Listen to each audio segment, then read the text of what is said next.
देवेंद्र फडणवीसांनी तिसऱ्यांदा मुख्यमंत्रीपदाची शपथ घेतली आणि यानंतर राज ठाकरे यांनी सुद्धा ट्विट केले। देवेंद्र फडणवीस यांनी तिसऱ्यांदा मुख्यमंत्रीपदाची शपथ घेतल्याच्या नंतर राज ठाकरे यांनी फडणवीसांचं अभिनंदन केले। यासोबतच पुढची 5 वर्ष सरकारच्या कुठल्याही चांगल्या उपक्रमांना माझा आणि माझ्या पक्षाचा पाठिंबा असेल असं सुद्धा राज ठाकरे यांनी जाहीर केलं।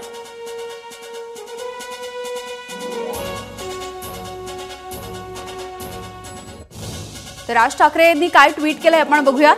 आज माझे स्नेही देवेंद्र फडणवीसांनी तिसऱ्यांदा मुख्यमंत्री पदाची शपथ घेतली, त्याबद्दल त्यांचं अभिनंदन। 2019 ला खरं तर ही संधी त्यांना मिळायला हवी होती, पण तेव्हा ती संधी हुकली असो, पण यावेळेला जनतेने फडणवीसांच्या नेतृत्वाला प्रचंड बहुमत दिलं। या राज्यासाठी, मराठी माणसांसाठी, भाषेसाठी योग्य काम ते करतील अशी आशा आहे। पुढील 5 वर्षांसाठी सरकारच्या कुठल्याही चांगल्या उपक्रमांना माझा पाठिंबा असेल असंही राज ठाकरेंनी म्हटलंय।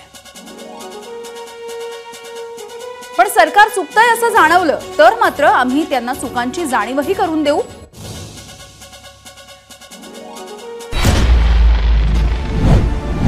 महानिकाला दिवशी सर्वाधिक पाहिलेलं चॅनल